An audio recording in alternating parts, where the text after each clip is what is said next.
This is a time of heroes. This is a time for heroic action.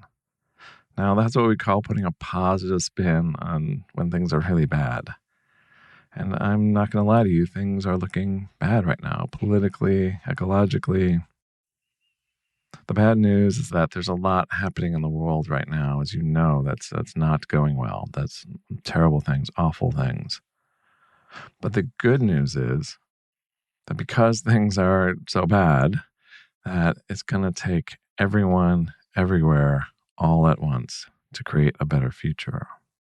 And what that means is that you are important. What you decide to do in this moment, what you choose to do in this moment matters. I know some people are feeling a little hopeless with the political situation right now, but I want to remind you, when most authoritarians come into power, they are very popular. Their poll numbers are in the 80% range. That is not the situation in our country.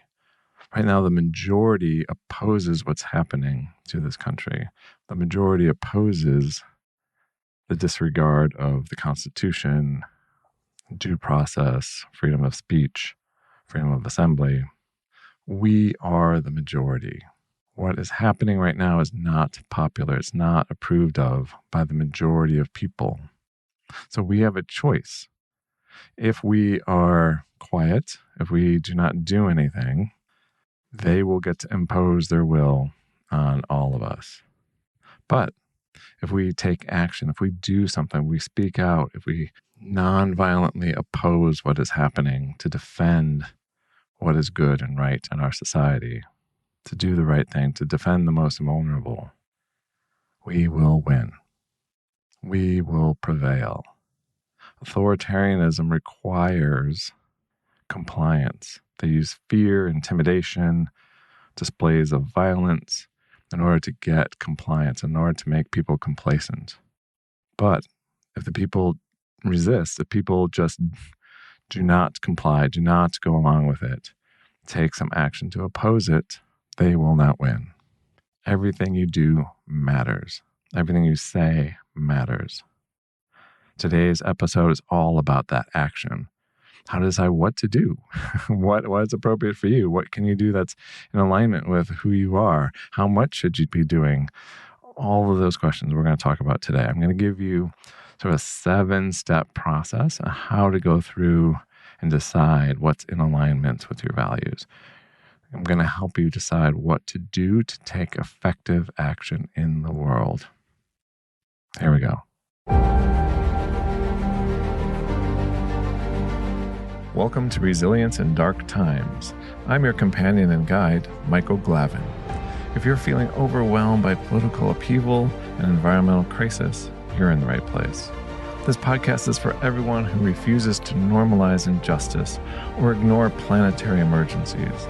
Together, we'll transform anxiety into action and build the emotional resilience we need to keep fighting. Let's begin.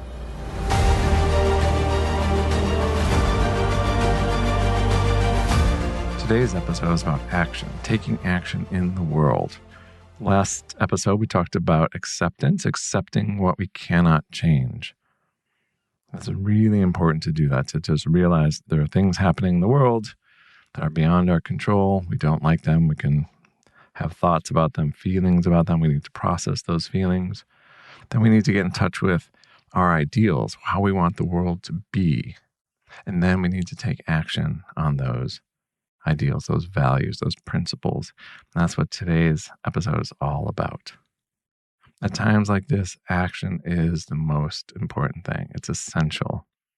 You're going to be put into positions where you need to make a choice. You need to decide one way or the other. And I'm hoping that you make the choice that's in line with your values and your conscience. As long as we each do that, we're going to be okay. Some people think that their actions don't really matter. Viktor Frankl, who's one of my heroes, he was a psychoanalyst, Jewish, and he survived the concentration camps. And he wrote a lot about that, like how to survive and what to focus on, and talked a lot about meaning. And one of the things he talked about was that once you do something in the world, it cannot be undone. Once you take an action, no matter how small that action is, that action doesn't get washed away. You will have always done that good thing, that noble thing, that brave thing, that courageous thing, even if no one knows about it. That action will stand. And that's what we're looking for, is just each of us to make the right call, the right action, do the brave thing, do the courageous thing. But what does that mean? And how do you balance that with everything else? All your commitments and responsibilities and all that. We're going to get into that today.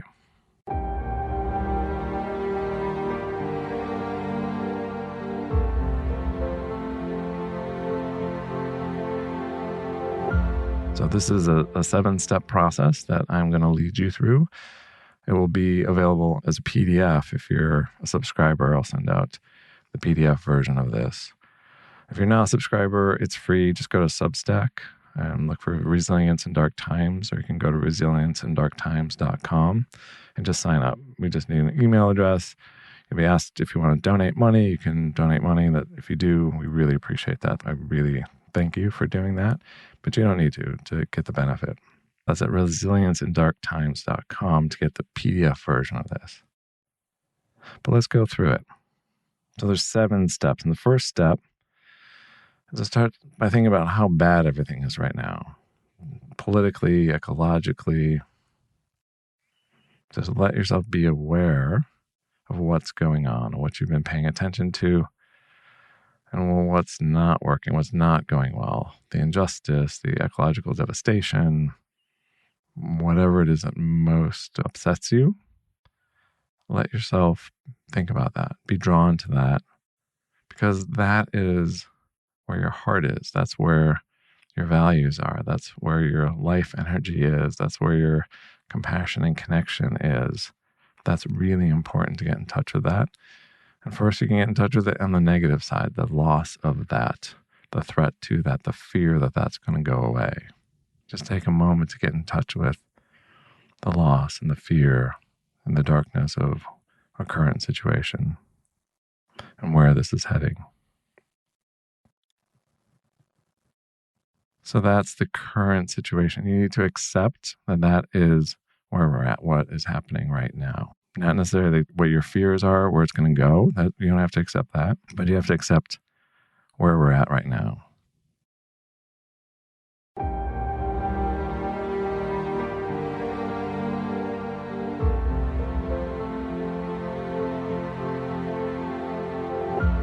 And now I want you to think about what you want instead. If you're thinking about injustice, what would justice look like?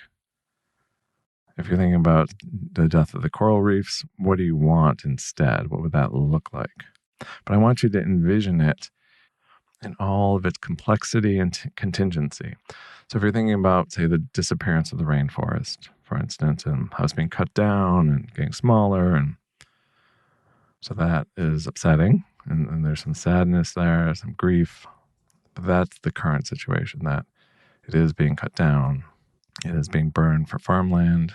Then the next step is, okay, what do I want? What's in terms of the rainforest? I'm thinking about a lush, vibrant rainforest that's healthy, it's vital, it's thriving, it's even expanding. I know right now that we don't think that's possible, but this isn't, I'm envisioning, so in this vision, it's possible. We can make the rainforest get bigger. We can have it go back in time and reestablish itself. So just do that now. Take some time to envision the world that you want to see in all its complexities, all of its contingency. And let yourself feel that, what that feels like to witness this, to see this. How do you feel? How are the people, the creatures, how are they feeling being in this world, this amazing world that you're envisioning?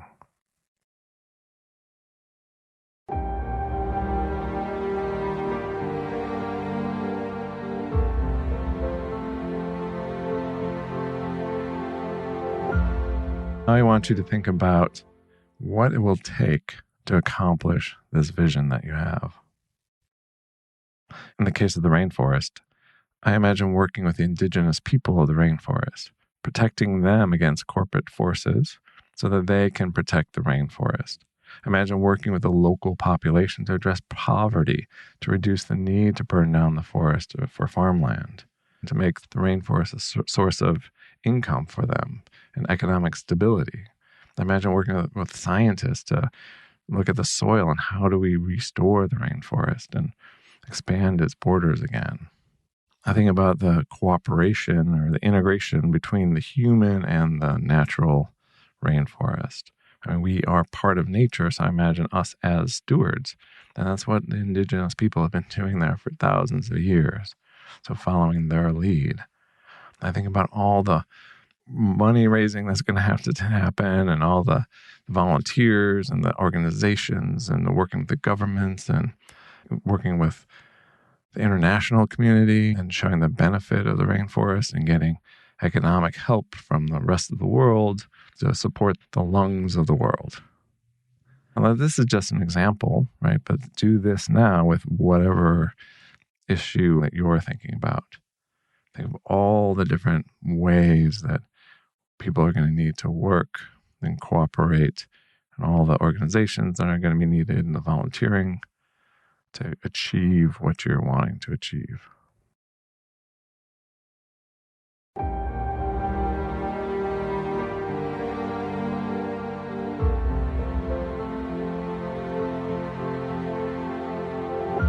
Now I want you to do a self-assessment, and there's different parts to this. In relationship to this issue, think about all your abilities. What's your background? What's your experience? What's your education or training? What skills do you have? Also, what do you like doing? What are you passionate about? What would you do for free? What would you do as a volunteer? You can see where this is headed. But just take a moment now to inventory yourself, your background, your experience, as how it relates to everything that needs to be done in terms of turning the situation around. Now I want you to think about your limitations. You're only one person. You have one body. You only have 24 hours in the day. You already have lots of obligations. And that's okay. Those are, I think, important obligations for the most part, right? And do you have work obligations? Do you care for children? Do you care for a parent or a spouse? How consuming is the job that you're doing in order to get money to feed yourself, feed your family, whatever? Like, these are important. These are the things that you can't control generally. And so we need to accept that, have the humility to accept that we're only one person with only so much time, and that's okay.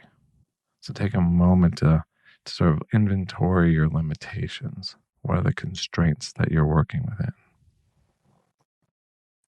And as part of this, also think about the stuff that you're already doing to help make the world a better place. This counts. I know so many of us discount the good that we're already doing. I know that's one of the endearing parts about you, but please give yourself some credit. Stop it. Just realize that you already are doing a lot in the world. Taking care of someone, or if you're a teacher, teaching kids, or if you're a therapist, helping your clients, social worker, lawyer, helping defend people, whatever it is, you might already be doing something really positive in the world that's in line with your values. So give yourself credit for that. That's really important. We don't want to give up that in order to do something else, because what you're doing now is really important. If you're doing a self-assessment and you're like, okay, my job doesn't really help the world in any meaningful way. I've been there. I've done that.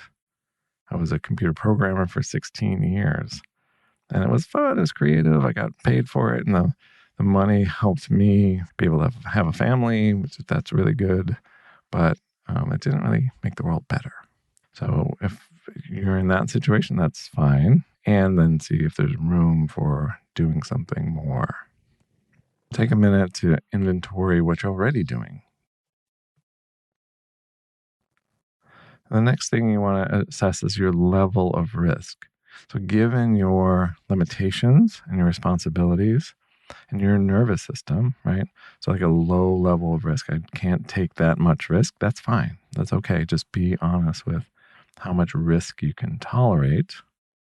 In this evaluation, ask yourself, so what do I need to protect? Or given my responsibilities already, my obligations, what do I need to protect? If you're supporting kids, your job is really important. That income is really important. So you need to protect that. And that's okay. That's totally fine. So that's going to affect your level of risk that you're willing to take. And that's okay. Think about what you need to protect. But on the other hand, think about your passion, your desire to see a better world. And who do you want to be in the world? That's what you need to balance. What do I need to protect? And what do I want to be in the world? Because you have a choice. This is so important. You have a choice in this. What do I need to fight for? What do I need to try to establish? And then the third thing in that is, what am I willing to sacrifice? What am I willing to give to the cause? And that could be time, that could be money, that could be resources, it could be sacrificing some level of comfort. So being okay with being a little anxious or being uncomfortable, being in situations that get your nervous system going, right? It's like, okay, I'm willing to tolerate that in order to do this important thing, do this important work. And if you're like, nope, I'm anxious and I know that about myself, and if I get into that state, I'm not going to be able to sleep. I'm not going to be able, great, then don't do that. This is about you. This is about you making a choice. Looking at what you have and protecting that, and what you want in the world and what you're willing to sacrifice to get that. And this isn't a one-time only thing. This is an ongoing, repeated process that you need to go through so you stay in alignment.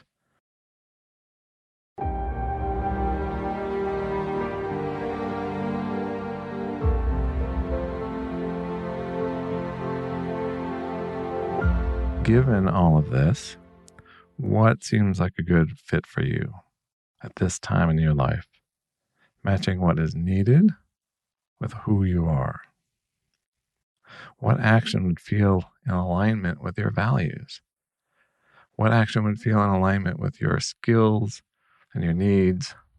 What is needed, and what can you offer in a way that fits with your life as it is now? To give you an example, I was thinking a lot about our current situation over the last year or so.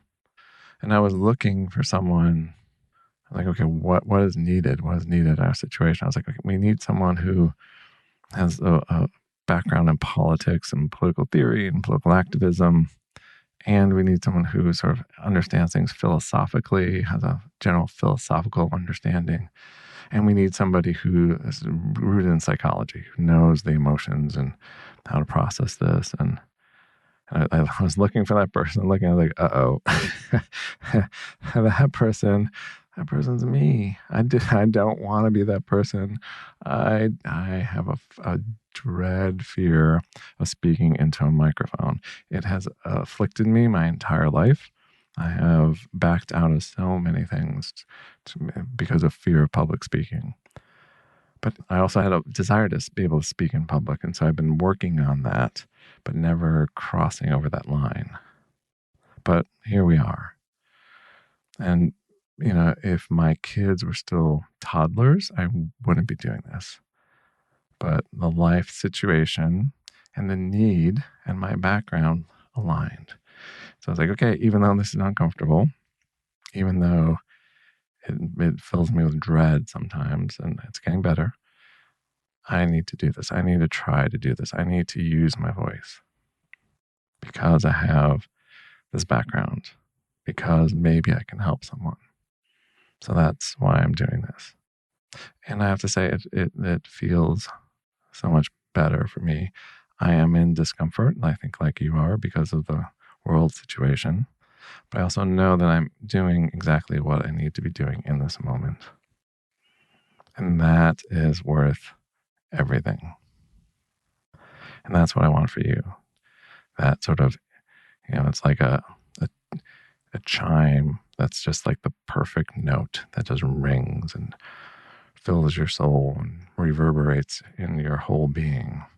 And it's just saying a yes to life, a yes to this moment, even though things are really dark right now.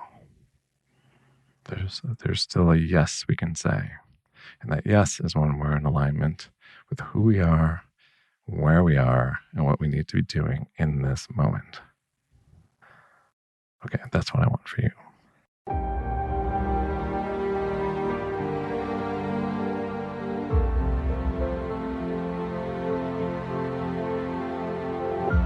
Step 5, we're on step 5 now, and that's taking action. So you've sort of seen what's happening right now. You don't like it. You've envisioned the world that you want instead. You've thought about, okay, what is it going to take to bring about that vision? Just in general, what do people need to do? You've thought about that and all the different complexity of that. And then you've done a self-assessment and said, okay, what's my background? What are my abilities? What can I do? What can I bring to this? And what are my passions? What am I able to do? Also, what are my limitations? What can't I do? And then what do I need to protect in terms of your body or your family or your job or whatever it is? But what am I willing to offer up? Time, energy, passion, voice, whatever it is. And then so what comes to mind? What is that thing you can be doing? So to help you with that, what is that thing you can be doing? I'll talk about some different things you can be doing. But this is just to start the brainstorming. This isn't a comprehensive list at all. This is going to be about political action. Hannah Arendt talked about freedom as people coming together in the public realm to create something new, to do something, to change the future. I really love that. The politics is collective. It's us working together to influence, to change the future, to bring about our vision of what society should be. That distinguishes it from what's known as lifestyle politics. So lifestyle politics are important. So I'm not like it's just separate. Let me give you an example of what lifestyle politics would be. It'd be like recycling or being a vegan or a vegetarian for ethical reasons. Like those are important individual things that people can do to be in alignment with their values. So I think that's, if you're doing that, great. Keep doing that. I recycle. I try to not eat that much meat, to have a hybrid car. I get it, right? Like that's important to do. And I want to say the political is also important. That's people coming together to change the world. So it's not just you individually doing something on your own, although that's important. It's you joining with others to do something together, taking action in the world with other people to change the world. Does that make sense? Rather than just changing your own behavior. And I know changing your own behavior on a little small scale change the world in a small way. But we, in this situation, we need to do a lot more than that. We need to come together collectively and do things together collectively. So the first thing to think about is like your current position. What's your job, or what do you do, or what are you already doing? And what can you do to talk to other people, to organize, to think about what you can do more collectively? If you're really concerned about the environment and you work for the park service, for instance, and you're in charge of like purchases, talking to the other people in your department or whatever and advocating to buy exclusively native plants and trees and shrubs and flowers, or to increase the budget for native plants, right? That's going to help pollinators. That's going to help birds. So that's something you can do right where you are. Or if you're in the executive branch, or you're in the military, or you're in law enforcement, you can talk to people about upholding the Constitution and not doing anything that violates the Constitution. And what are you all going to do if you're given an order that violates the Constitution? That's a political action that you can do in your workplace. Another thing you can do is you already have an apocalypse pal. So why not have that person be a protest buddy? So someone you go to protests with. There's A lot of mass mobilizations, mass protests. Participating in those is really generally a low risk activity for now. We'll see where it goes. And normally, those sort of big protests are to appeal to elected officials and like, hey, like we're really concerned about this issue. We want you to pass this legislation and we're voters and there's lots of us, so you should pay attention to us. It's that sort of thing. Unfortunately, when the people in power are authoritarians, they don't care what you think. They don't care what the populace thinks. What's happening right now is very unpopular, but they're still instituting it. They're still implementing it. So going out there and saying, hey, don't do that, doesn't do anything in terms of that. But that's not the reason to do it. The reason to do the mass protest is for us, primarily, or it's for a few reasons. One is it's for us. It's for us to say, hey, look, there's others of us who think the same way. Like with the media out there and being owned more and more by corporations and social media having algorithms that spew all sorts of hate, we can feel isolated. We can feel alone. That's how they want us to feel. So when we go out there in tens of thousands of people and millions of people across the country, it's really moving. It's like, wow, we are strong. We are the majority. I'm not alone. When you go out there, it's for you to get that sense of moving with all of those people who agree that this is not okay. And by you participating, you're showing all those other people, the people who are in the march or the people who are witnessing the march or the protest or the demonstration, you're signaling to them, if they agree with you, but they are too busy, they couldn't do it, that they're not alone. Hey, we're out here, we agree with you. We are the majority. We are the people. And in an authoritarian regime, that is huge. Authoritarians want you to feel isolated, alone. This breaks that spell. It's like, hey, we can still be on the street. We can still make our signs and show up. And we can signal to everybody that we're not okay with this. And they in their homes are not alone either, that we got their back. We are willing to take action. We are willing to put ourselves on the street. And it's a signal in terms of immigration and gay rights and trans rights. It's a signal to the most vulnerable members of society who don't feel safe enough to protest, to have a voice, that, hey, we got your back. We're here for you. We support you. We are going to do what we can to make life better for you. That's a huge, important message. Never underestimate that message. That can keep people going. Another thing you can do is with your protest buddies to go to a site-specific protest. So that's like at an ice facility or at a chemical plant or a corporation or whatever. Be careful, though. Those smaller protests are sometimes more risky, more dangerous. There's fewer people. Sometimes the authorities take advantage of that and can use tear gas or chemical weapons. If you go, be prepared and keep yourself safe. Maybe you think that the 2026 election is the key to get back the House and the Senate. Okay, great, right? Then, volunteer for a voting rights group. Try to ensure that we have a free and fair election. That's really important. You can also put pressure on legislators to take a stand against the illegal and unconstitutional actions of the executive branch. You can volunteer or donate to civil liberties groups. These are all indirect ways to get involved. I think that's important. That's normally what people think of when they think of politics. It's appealing to legislators to do something. And sometimes that's a really important thing to do, because if a law gets passed, that can be hugely effective and really important. But I want to talk about another way to get involved, and that's through direct action. Direct action gets satisfaction. The problem with indirect appealing to other people, that sort of style of politics, is it tends to be all or nothing. You either win that issue and get that vote passed, that legislation in, those funds released. And if that is the case, then great. Like that was all worth it. But a lot of times that fails and you get nothing. And so you put all this time and energy and money into something and you have nothing to show for it at the end.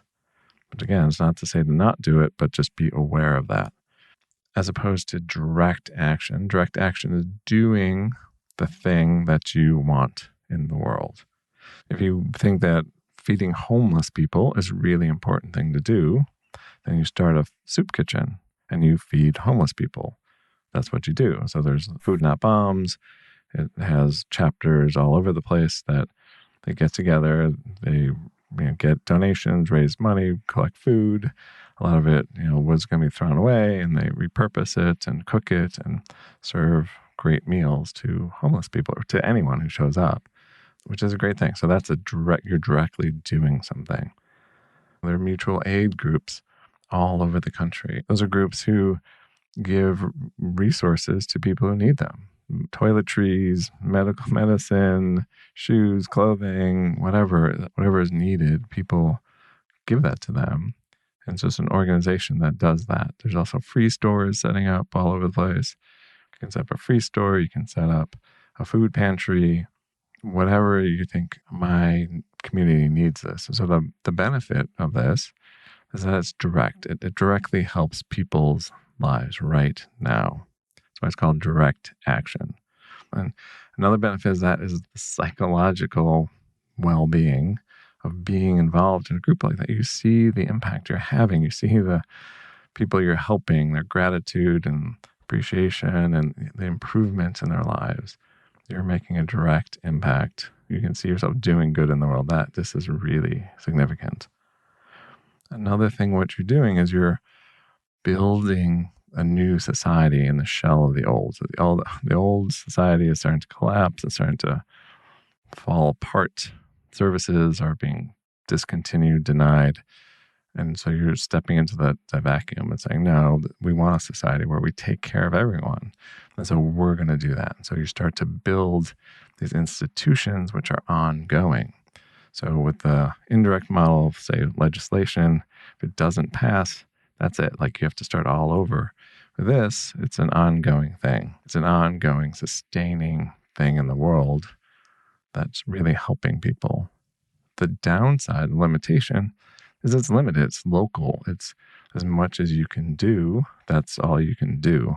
With legislation, these bigger, grander things, that can affect the entire country, the entire city, what have you. I think they're both important.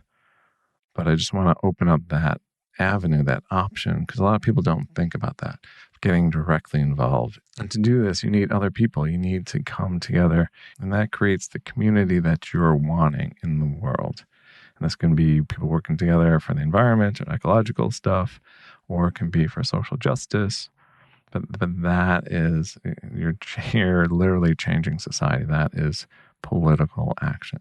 You're creating something new in the world, as Hannah Arendt would say. Along these lines, I want to suggest that maybe if you know some people who are political and similarly aligned politically with you and maybe want to do something, to get together and form an affinity group. An affinity group is 3 or more people who come together for some sort of political action. And it could be like making flyers, it could be going to demos, it could be doing a soup kitchen or outreach or anything you want, anything that you think is important. And one of the benefits is the group feeling, the feeling of emotional support and identity and connectedness. It really helps in times like this to have an affinity group. I've been in a couple of affinity groups and they are life-sustaining. They're so important. And so you're like, okay, wait a minute. I don't have friends like that. It's okay. I get it. That's okay. One step short of that is you can form a study group. So a study group, and I would say study political action based around the cause you're thinking of. And it can be current or just that kind of how-to, or it can be historical. If you're interested in environmental defense, you can do a study group around Greenpeace. You can do a study group around the Sea Shepherd. And what did they do that was really effective, and what did they do that wasn't so effective? You can do a study group around the civil rights movement, and what did they do, what was effective and what wasn't? What were the strategies they used? What were the problems that they had? Through those discussions, you can also talk about your current situation and what might be needed and what you can learn from these past groups. And then that study group might turn into an affinity group. And maybe you all go to a demo together. Maybe you make puppets and you do a puppet show at the demo. That would be awesome. Or maybe you turn into a street theater group like that. That would be great. That's so important. There is so much to do and it's all important. Don't spend too much time thinking, what's the best thing for me? And just pick something, do it. If you don't like it, that's fine. Do something else. You can switch. It's not a lifetime, indentured servitude or something. It's how do you want to impact the world? And I would really recommend doing it in community. Do it with some other people that you can get to know and you can support each other through this difficult work and this difficult time.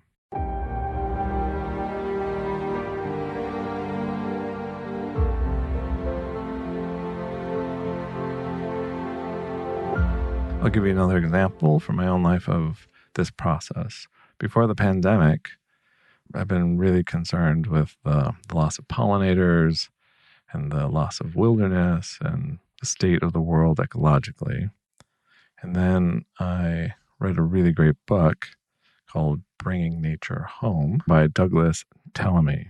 And in that book, it talked about all the lawn area of the United States, which is substantial.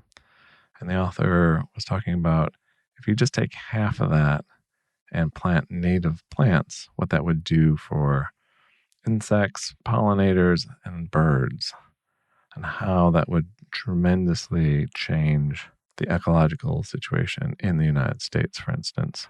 And so I thought, hey, I'm going to try that. And so I started researching native plants, and I started planting them in the front yard and the backyard, and put out a bird feeder and a bird bath. And we're on a migratory path. And so I started to see these, I got a couple of bird books and started seeing these amazing birds coming through in the spring and the fall. And my neighbor, who's also a birder, I don't consider myself a birder, but I guess I am.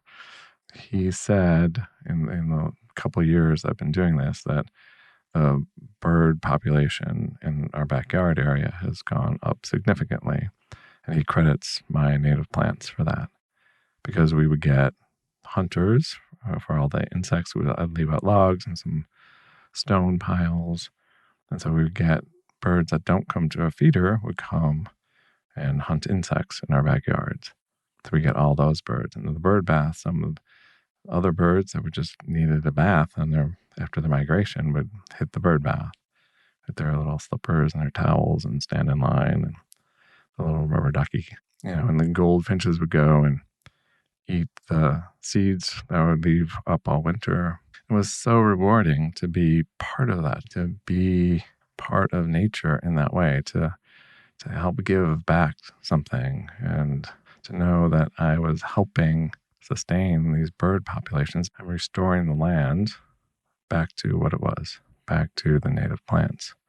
And so the native birds are returning, the pollinators are returning. And that just feels really good. I also noticed that in one of the parks, they were doing nature restoration in the park.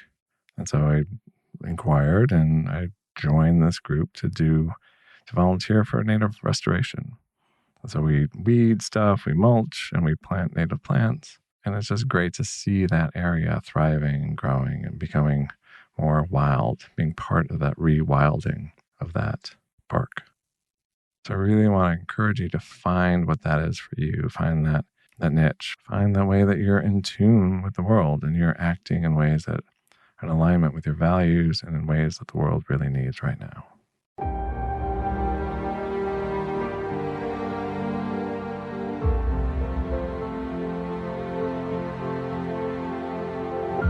That leads us to number 6, shift focus.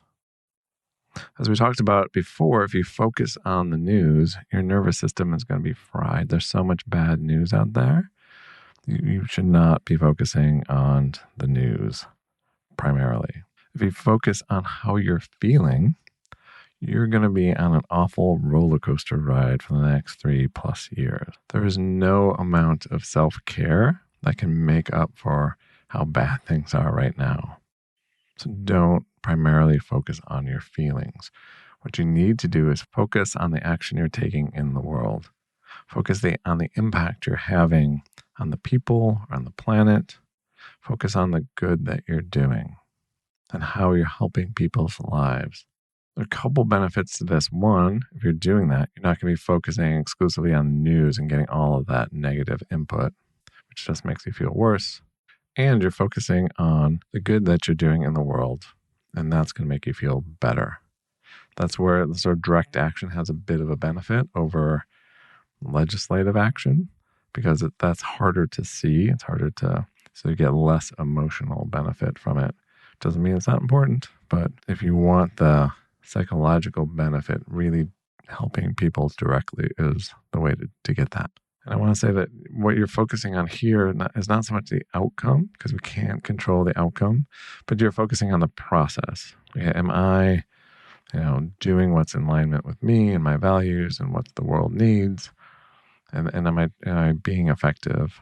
And if no, then you can question that and rework the process. What's important is the process, not necessarily the outcome. We're going to win some things, we're going to lose some things. We can't totally control that. So that if we focus on the outcome, our emotions again are going up and down and up and down. If we focus on the process, we can keep that sort of steady state, which is needed for the long run. We're in this for the long haul. This is not a sprint. This is unfortunately a marathon. So we want to focus on the process.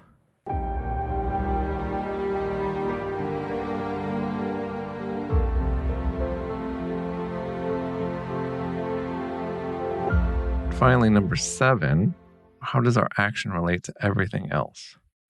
Once you find your purpose and what you're doing in the world, then everything else falls into line. So you can ask yourself, well, how much self-care should I do? Because self-care can go on forever. We're always needing or wanting something more. I remember I was at Esalen, which is this beautiful retreat center. It's right on the California coast. And they have these hot springs there that overlook the ocean. And so you can hear the sound of the pounding surf as you're sitting in this natural hot spring hot tub.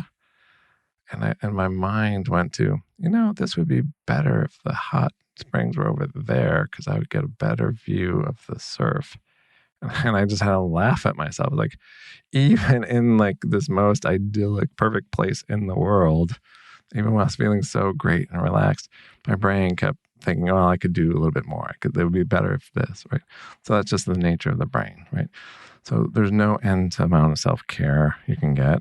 But if you're focusing on action, how much self-care do I need in order to be an effective actor in the world? That's the limit on the self-care. If you need a massage because you're so tight and it's coming out in the work that you get a massage, right? If you need good, nutritious food, get that. Get some sleep, take a break, take some rest. That's all important. It's good in and of itself. So get as much self-care as you need to take effective action in the world. Same thing with media consumption. How much news do you need to be consuming? How much information do you need to take in? You need to take in as much information as you need to take effective action in the world. That's headlines. You don't need to go into the gory details. So you have a general sense of what's going on. If you're doing something specific, you should know details around what you're doing specifically, but you don't need to know the details of everything. And next, safety and security. So you want to be safe, you want to protect yourself, because we need you to be active for a long time. Be smart, take care of yourself, do things safely, do things with people you trust. Don't take unnecessary risks. And then finally, celebrate. Celebrate all the joys and the wonderful things, and let yourself feel awe and wonder. And any reason to laugh or have a good time, you should take it. Things are tough. Don't feel guilty. Let yourself lighten up and have a good time. It's okay. In fact, it's really necessary. It's really important. And live the life that they don't want you to have. They want you to feel isolated, alone, gloomy, hopeless, all that. Do the opposite of that. Have a blast. Have a good time. Throw parties. Celebrate. Hug your kids. Kiss a baby. Whatever. Just live life vibrantly. That is an act of resistance. All right. Story time. Now, I wonder, is this your favorite time of the podcast, or are you sort of rolling your eyes like, oh no, this fast forward and get past this? I don't know. Let me know. My sense is that many of you like the stories. So here is the story for this episode. And I'm sure you're familiar with it, but I think it's good to hear again and in this context and think about how this applies to our current situation. So get your juice box, come sit on the rug, get like a nice fuzzy blanket to curl up with. This is Stone Soup. Once upon a time, there was a great famine. People in one small village jealously hoarded whatever food they could find, hiding it even from their friends and neighbors. One day, a wanderer came into the village and asked an old woman a few questions about the village, as if he planned to stay for a few nights. "There's not a bite to eat in the whole province," she told him. "People have very little and keep to themselves around here. Better keep moving on." But his reply surprised the old woman. "Oh, I have everything I need," he said. "In fact, I was thinking of making some stone soup to share with all of you."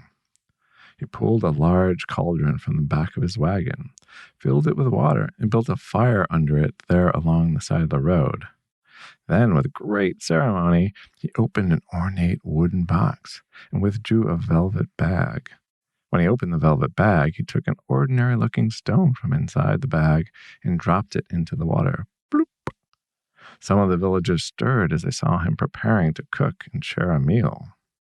Soon, after hearing a rumor of food, most of the surrounding villagers had come to the square or began watching from their windows.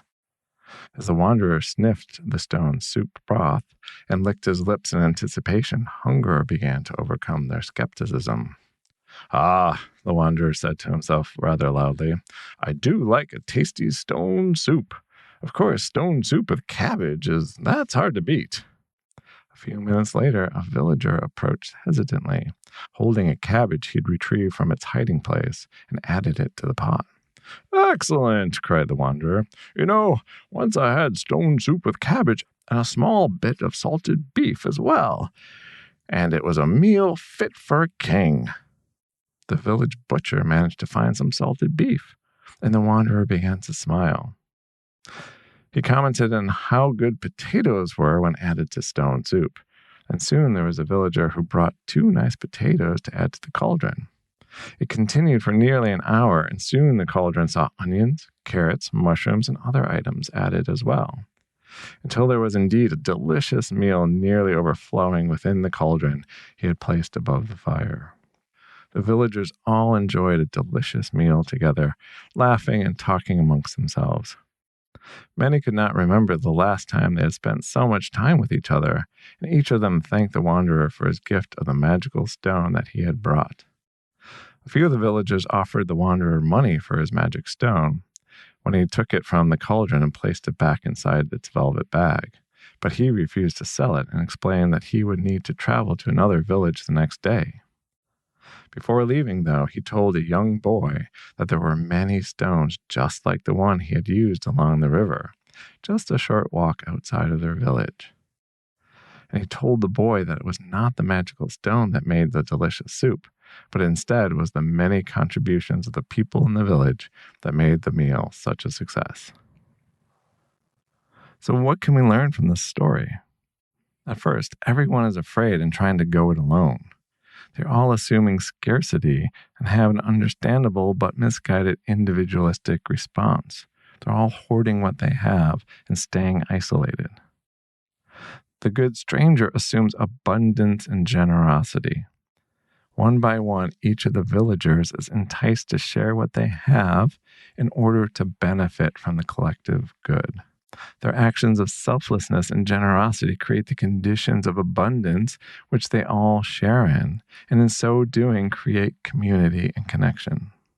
If each of us can overcome our fear and give what we can create a community and share in the abundance together. There is enough for all of us. If we overcome our fear and take action, we can build the world we want. Your action item for this week is do the 7-step process. Figure out what's in connection with your values, your abilities, and what's needed at this time. And then do that thing, no matter how small. Each of your actions is important.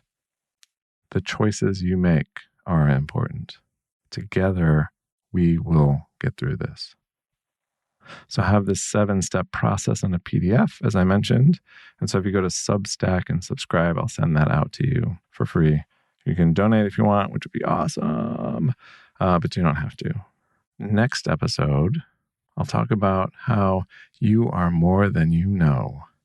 If you're feeling helpless, hopeless, anxious, it's because you're identified with your small self, with your ego.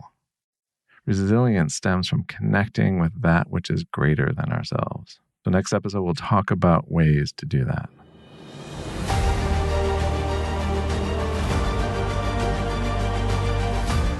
That's all for this episode of Resilience in Dark Times. Your action items? First, try one strategy we discussed. Second, connect with one person about these issues. Breaking isolation is resistance. And third, leave us a review to help others find this community. For show notes and resources, visit resilienceindarktimes.com. I'm Michael Glavin, reminding you that your resilience is revolutionary. See you next episode.